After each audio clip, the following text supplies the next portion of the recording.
Rita et nous sommes dans la loge CWD. CWD qui est un partenaire privilégié de l'Isère. Alors l'Isère qui est à l'honneur aujourd'hui puisqu'il y a une des gagnantes des Top Crera, Anne Penn, qui est donc championne Rhône-Alpes en amateur 1, qui est une élève de Sylvain Coeur. Alors Anne a dû nous quitter parce que c'est une jeune maman. Sylvain va nous parler un petit peu du Top Crera et puis après on va parler du GTI puisque Sylvain est à l'honneur lui-même et a quelques élèves. Alors tout d'abord le Top Crera, donc une victoire d'une cavalière du club, c'est important?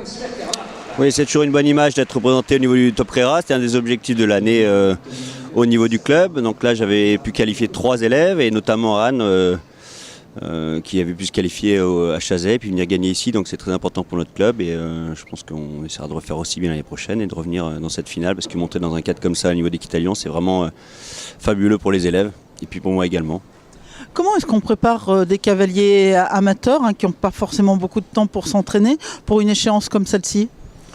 On les prépare toute l'année déjà dans la régularité. Après c'est vrai qu'Équitalion c'est un cadre un petit peu particulier parce qu'ils n'ont pas l'habitude de monter sur une piste internationale. En plus cette année ils montaient vraiment sur la grande piste, c'est vraiment très chouette pour eux.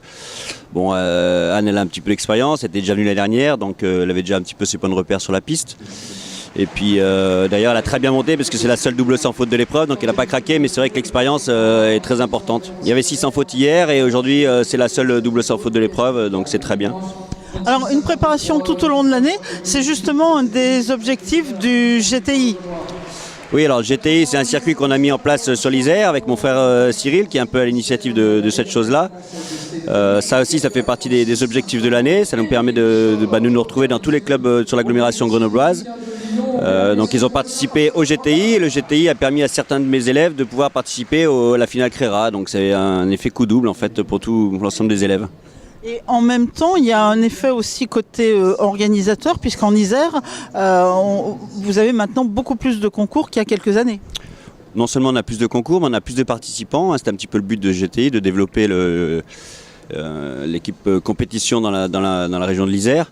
Et là, c'est vrai que maintenant, tous les concours de GTI, il y a beaucoup de monde, tout le monde suit ce circuit-là. Il y a des classements qui s'affichent après chaque épreuve. C'est vraiment un circuit très sympa. Les projets pour 2016 ? On va essayer de refaire pareil, courir le GTI et puis essayer de se qualifier pour la finale de Chazay et puis éventuellement le championnat de France qui peut être le but ultime pour chacun des élèves. Et sur le GTI, des nouvelles étapes en vue ?